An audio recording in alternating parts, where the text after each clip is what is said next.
Arkadaşlar 18. güne geldik. Şimdi yumurtaları sepete alacağız. 3 gün sonrasında da videonun artık kapanışını yapacağız. İçindeki sağa sola döndüren bölümünü çıkartmış olacağız. Sepet lastiğimiz var. Sepet plastiğinin üstünde bırakacağız. Nem oranını daha da arttıracağız. %75'e çıkartacağız. Bakalım inşallah çıkımlar güzel olacaktır.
Sağa sola dönen mekanizmayı çıkardık, sepete aldık. Şimdi nemini hemen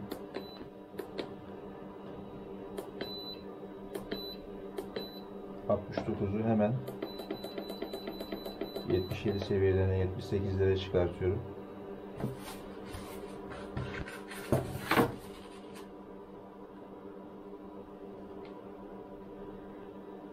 Üzerine fıs fıs sıkmayı unutmayın. Onu sıktığımız için nem hızlı bir şekilde kendini toparladı. Sıcaklıkta şimdi toparlayacak kendini. 3 gün içerisinde buradan çıkımlara bakacağız. İçleri boş mu dolu mu hiç bakmadım. Belki de hepsi boş. Belki de %50'si dolu, bilemiyoruz. Bize de sürpriz olsun diye bunu yaptık. Nem nozülü gene ortasında, aynı yerinde. Yapmış olduğumuz serum su düzeneğimizi de tekrardan içerisine aldık. Şimdi bir müddet izleyeceğim. Bu nem çünkü bayağı bir artacaktır ilk etapta. Sıcaklık kendisini bir toparlasın. Ondan sonra bu 75 seviyelerine tekrardan düşecektir. Hadi bakalım. Çıkımda tekrardan görüşürüz.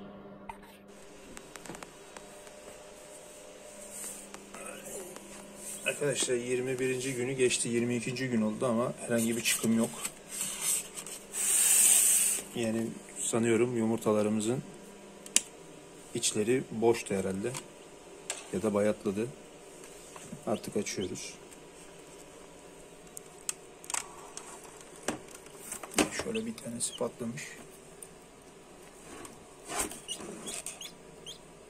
Bir ses geliyor. Bir tanesi çıkmaya çalışıyor ama çıkamamış. Hangisi acaba? Buymuş bak. Yardım et, ona yardım et. Al o diğerini oradan. Buna yardım et, o değilmiş. Çıkmasına yardım et.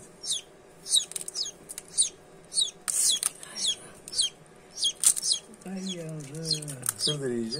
Al kabuğunu da dışarıya. Maşallah maşallah maşallah. Koyuyor musun böyle? Tabii oraya bırak, kuruyacak o, kuruyunca alacağız. Kabuğundan kurtar bir. Çıkarayım mı iyice? Çıkar iyice. Çıkar iyice. Bismillahirrahmanirrahim. Kurtar kabuğunu. Koy oraya. O kendi kendine kurur orada. Al onu da. Kapatalım. Arkadaşlar bir tanesi cikcikliyordu. O hafiften kırmış. Hemen müdahaleyi yaptık. Biz ötekisi zannettik ama buymuş demek ki. Kabukları sert kaldığından herhalde çıkamamışlar. Biz bunu bir iki gün daha tutacağız. Getir. Getir.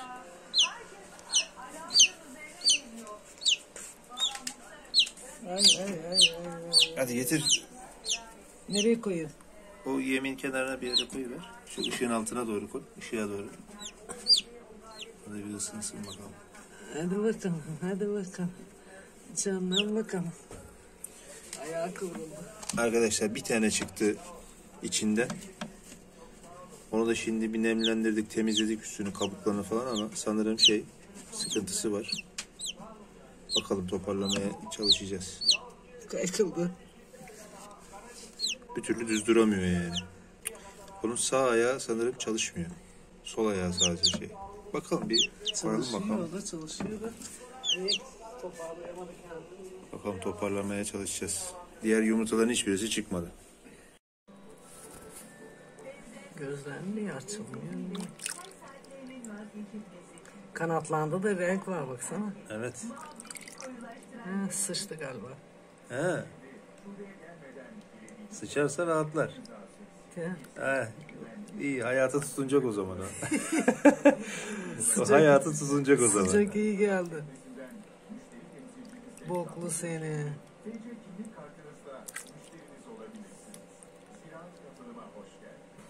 Kurula. Yeter bu kadar koyuyorum. Yok iyice bir kurula şöyle. Öldürmüyorsun ha. Yok. He?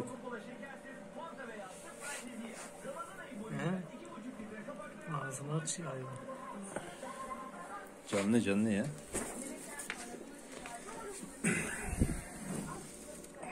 Şimdi hemen ısısını versin burada. Arkadaşlar toparlamaya çalışıyoruz. Az önce ayak bölümüne kantaron yağı sürdük. Pekmezden biraz vermeye çalışıyoruz. Ayakta hiç duramıyordu. Hep sırt üstü dönüyordu. Böyle bir iki pekmezli sudan da aldırtmaya çalıştık. Sıcaklık içeride güzel. Tam onun sağlığı için. Tüyleri kurumaya başladı. Güzel bir banyo yaptırmıştık. Bir iki güne kadar inşallah toparlayacak yavrumuz. Çok enteresan bir şey. Üst tüyleri siyah, kanat uçları beyaz, iç göğüs kısmı beyaz. Yani benim tavuklarım ataks. Enteresan bir rengi var. Bakalım hayata tutunmaya çalışıyor hala. Arkadaşlar merhaba. Şehri Çiftçi kanalı. Maalesef kötü bir haberle şu an bu videoyu izleyeceksiniz. Başlangıcında zaten göreceksiniz, bir umutla çıkımımızı yaptık. Lakin maalesef gerçekleşmedi. Bir adet yumurtadan çıkışını gerçekleştirebildik. O da çok cılız doğdu hayvan. Çok kötüydü. Ayakları çok zayıftı. Tırnakları şöyle içeri doğru katlı vaziyetindeydi. Yaşatmak için 2 gün uğraştım. Gerek pekmezli suyu, gerek sabundan yıkadık, gerek ısıttık, kuruttuk vesaire birçok şey yapmaya çalıştık. Gece boyu başında nöbet tuttum ama maalesef ki Ramazan'ın son 2 günü kala hakkın rahmetine kavuştu diyelim. Kurtaramadık hayvanımızı. 2 gün yaşatabildik. 48 saat sonra maalesef öldü. Yumurta kuluçka makinesiyle ilgili de deneyimlerimi aktarmak için bu videonun sonunda bu konuşmayı yapıyorum. Birincisi yani hobi makinesi bu. Bunu bilerek almak lazım. Profesyonel bir makine değil. Maalesef eksileri var. Eksilerinden bir tanesi nedir? Nemi ayarlamak bayağı bir zor açıkçası. Yani öyle sanıldığı kadar kolay bir şey değil. Bir kere birinci baştan kalibrasyonu çok iyi yapmak lazım. İyi bir dereceyle hem ısısını hem neminin sıfırdan kalibrasyonunu çok iyi yapmak lazım. Bunun için iyi bir derece kullanmanızı öneriyorum. Benim kullandığım derece basit bir seracılık derecesi olduğu için açıkçası çok olmadı diye düşünüyorum. En azından deneyimlemeleri bunlar. Hem daha yüksek bir bütçem olsaydı daha iyi bir kuluçka makinesi mutlaka alırdım. Ancak bu bize yeterli olabileceğini düşünüyorum. Ama makine çok kötü mü? Değil arkadaşlar. Makine kötü değil ama yani beklentinizin tam karşılığı mıdır? Onu kullandıktan sonrasında kendiniz karar vermelisiniz.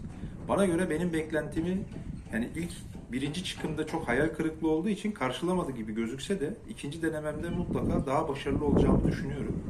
Şimdi birincisi nem ayarlaması ile ilgili daha dikkatli olacağım. Nem nozülüm de var benim biliyorsunuz. Normalde bunların içerisinde nem nozülü satın alırsanız oluyor. Sizin kendinize ayarlaması gerekiyor. İçeride bir nem ölçer cihazınız olacak. Devamlı işte su ekle, su çıkar, su ekle, su çıkar şeklinde hareket etmeniz lazım. Ben hani 2-3 sefer su ekleme durumunda kaldım. Zaten serum şişesi yapmıştım. Onu gösterdim videonun içerisinde size. Onunla beraber eksildiğini gördüğüm anda müdahale etmek amaçlı hemen suyun altını genellikle açtım. Ama aslında çok da açmak gerekmiyor. İşin özü yani aşağı yukarı böyle 1,5 litrelik bir suyla totalinde 21 günde bu işi çözebiliyorsunuz ama nem oranının biraz daha yüksek olması gerektiği kanaatindeyim. Çünkü benim yumurtalarım birincisi bazıları 20 gün civarında beklemişti. Ben de çünkü çok az tavuk olduğu için yumurta sayısı günlük olarak çok az oluyor. Böyle hemen 2 günde biriktiremedim ben onları. Biraz zaman aldı. Birinci tercih muhtemelen o yumurtaların bayatlamış olabileceğini düşünüyorum. İkincisi biz onları bekletirken yani oda sıcaklığında beklettik ama herhalde bir yerde de bir hata yaptık. Ya daha soğuk bir ortamda bekletmeliydik, buzdolabı gibi ya da daha sıcak bir ortamda bekletmeliydik. Tecrübesi olan varsa yorumlarda yazarsa sevinirim. İkincisi için ben yumurtayı cihazın içerisinde şu an biriktirmeye başlayacağım. Yenisini. Bayramdan sonra nasip olursa çalıştıracağım onu. İkinci çıkım için de gene aynı bu şekilde bir bilgilendirme videosu yapacağız. Nihayetinde tavuklarımı büyütmem gerekiyor. Aileyi geliştirmem gerekiyor. Yumurtalarını da satacağım çünkü ben burada. Ticari faaliyet olarak da bir yerden de para kazanmam gerekiyor. O yüzden ötürü bunu yapmak istiyorum. İkinci olarak 2 ya da 3 derece gibi fazla tutmaya çalıştım.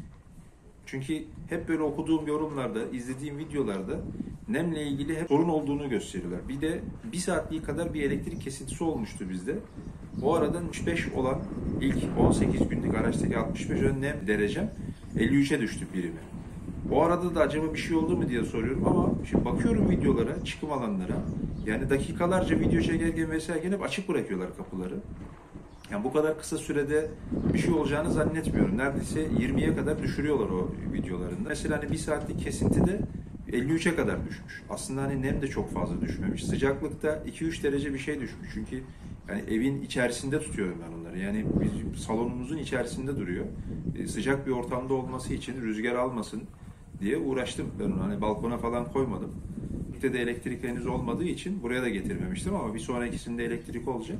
Muhtemelen 1-2 gün içinde elektriğimiz bağlanacak. Bağlanması ile ilgili de zaten bir videoyu çekeceğim ben size. Onu da göstereceğim. Konteynerlere nasıl elektrik alınacağı ile ilgili de bilgi sahibi olacak herkes. Makinenin kalibrasyon ayarı ile ilgili bunun kurulum ve ayar videosunda ben size bildirmiştim. Bunu bu şekilde yaptığınızda gerçekten düzgün bir şekilde işliyor. En azından bu makine için söylüyorum. Başka markaları ben bilmiyorum. Bu makineyi kullandığım için ama anladığım kadarıyla herkes yurt dışında Çin'de bu makineyi yaptırıyor. Üstüne kendi firma etiketini vurduktan sonrasında Türkiye'ye getiriyor. Aynı işte benim geçmişte çalıştığım multimedya sektöründe olduğu gibi işte bazı fabrikalardan birkaç marka ürün çıkabiliyor. İşte Vestel'in Regal'i yaptığı gibi, işte Arçelik'in yan ürünlerini yaptığı gibi ya da işte Vestel'in Finlux'u yaptığı gibi yani bunu çoğaltabiliriz. Makine ile ilgili sağa sola dönmesiyle ilgili herhangi bir problem yaşamadım. Ben ayarladığım şekilde 90 dakikalığı ayarlamıştım ben. 90 dakikada bir yumurtalarımı bir sağa bir sola şeklinde 20 saniye sürecek şekilde hep gerçekleştirdi. Tek dezavantajı şu, makine alacak olan arkadaşlara söyleyeyim. Bir izleyenimiz yorumlarında özellikle bunu belirtti. Alacağımız feedbacklere göre hareket edeceğini anladım ben. Bu tarafında civcivleri gördüğünüz yerin mutlaka cam olmasını sağlayın. Yani o yumurtaları görmeniz lazım. Çünkü görmek için ister istemez meraklı, açıp bakmak durumunda herkes kalabiliyor. Ben bile birkaç sefer açtım yani o açıkçası. Belki onun da bir kötü etkisi olmuş olabilir, bilemiyorum. Ama bir sonrakisinde açmamaya gayret göstereceğim. Üstünde 4 tane yuvarlak delik var bizim makinenin, cam delik. Ama onlar da yeterli gelmiyor. İçini göremiyorsunuz. Mesela civcivin çıkarttıktan sonrasında köşeye doğru geçti. Orada onu görebilmek için işte içine ışık tutuyoruz üstten. Sağda mı, solda mı, ne tarafında diye görmeye çalışıyorsunuz. Makinenin dezavantajının bir tanesi bu. İkinci dezavantajı onu da o su şeyi yaptığınızda kateterle hani serum sistemini ben yapmıştım ya onu içine koyduğunuzda şimdi haznenin en altında şöyle 2 tane delik var. Yani sizin o suyunuzu içeri koyabilmeniz için ya da işte o serum hortumunun geçebilmesi için 2 tane delik var. O deliklerden o serum hortumunu soktuğunuzda üstüne de gerek o yumurtaların sağa sola döndüğü düzeneyi koyduğunuzda gerek onu çıkartıp çıkım sepetini koyduğunuzda o kabloyu eziyor. Yani oradan şöyle bir oluk, bir sistem yapılmamış. Mesela suyu da sıksanız, suyu da sıktığınız yerde eğer eğimli bir yerdeyse mesela dikkat etmediyseniz su yere dökülebiliyor bu sefer de. Mesela bu bir handikap bu makineyle ilgili. Bunu biraz daha en azından bir su yolu yapılabilirdi. Atıyorum dışından bırakılmış olan o deliklerden bir tanesini devamında bir ufak bir boru işte bir kanal vasıtasıyla o aşağıya inebilirdi. Onun dışında sesle ilgili çok bizi rahatsız etmedi. Ses konusunda makine gayet güzel. Sessiz çalışıyor diyebilirim size. Üzerinde zaten bir tane bilgisayar fanlarından var. O basit olan fanlardan, 50-60 liralık fanlardan var. Bir tane ısıyı algılayan bir probu var. Isıtıcısı zaten çok küçük bir şey ama derecesi yeterli oluyor. Ben yani standart 37,5'ta 37,7 seviyesinde 18 gün boyunca tuttum. Orada hemen hemen 1-2 yani 0,2 0,1 değişimin haricinde herhangi bir şey yapmadı. Hani öyle 30'lara 31'lere işte inip 40'lara falan çıkmadı hiçbir zaman için. Makine o açıdan çok stabil çalıştı. Nem konusunda da yani çok aşırı düşmeler yaşamadım ama bazı zamanlarda düşmeler yaşadım. İşte 65'ten bir anda böyle 55'lere 58'lere doğru düştüğünde hemen ben su müdahalesini yaptım evdeyken. Yani genelde başında durmak gerekiyor, bakmak gerekiyor, takip etmek gerekiyor. Ben de onu hani oturduğum salonda tam gözümün önüne koydum ki devamlı onu gözümün önünde takip edebileyim. Düştüğü anda hemen müdahale edemeyiz. Hani televizyona bakar gibi ona bakıyorsun. Çünkü nihayetinde orada yavruların geleceğini planlıyorsunuz ya. Yani o duyguyu yaşamayı çok isterdim ama maalesef bir tanesini yaşayabildim. O da yani nasip kısmet değilmiş. Öldü. Gerçekten çok üzüldüm. Yani bir canın doğumuna sebep olmanın güzelliğinin yanında bir de ölümüne sebep olmuş gibi de hissettim kendimi. Yani dün gece yani sahura kadar bekledim yani onu neredeyse. Yani o vik vik vik ettikçe yanına gittim. Vik vik ettikçe yanına gittim. Yatıyor, düzeltiyorum. Düşüyor, düzeltiyorum. Ters sırt üstü yatıyor, düzeltiyorum. Çünkü ayakları gelişmedi, kanatları gelişmedi. Yani maalesef gözleri açılmadı. Böyle yani kör topal bir şey çıktı yaşatmak için. Yani ben inandım. Yani Rabbim ona can verecek diye ama maalesef ki vermedi. Gerçekten çok üzgünüm. Ama bir sonrakisinde böyle daha düzgün bir şekilde onu çıkartıp onun nasıl diyeyim sülalesinden diyeyim abileri işte kardeşleri neyse gıyabında İnşallah üreteceğiz. Yani amacım tekrardan yılmadan bu işi düzgün bir şekilde yapıp çoğaltabilmek, civcivleri çoğaltabilmek. Bakalım nasip olursa inşallah bir sonraki videoda böyle üzgün değil, mutlu bir video çekmek inşallah nasip olur bize. Bakalım Allah'tan nasip. Şimdiden herkesin Ramazan bayramını mübarek olmasını diliyorum. Allah sağlıklı, sıhhatli, pandeminin biteceği, tekrardan kavuşabileceğimiz, şöyle tokalaşabileceğimiz günleri bize nasip etsin inşallah. Gerçekten çok zor geçiyor günler. Bizler de böyle en azından evde kapalı olan kişilere böyle çiftlik hayatını, köy hayatını göstererek bir nebze olsun o sıkıcı ortamdan dışarıya almaya çalışıyoruz burada. Evet bizim de işlerimiz bayağı bir zor vesaire ama size genellikle güzel taraflarını göstermeye çalışıyoruz ki en azından bir nebze bir mutluluk olabiliyorsak sizin gönüllerinizde biz de çok mutluyuz. Kanalımıza abone oldunuz, beğendiniz, videolarımızı paylaştınız. Hepinize çok çok teşekkür ediyoruz. Görüşmek üzere. Sevgiler, saygılar. Allah'a emanet olun. Hayırlı bayramlar.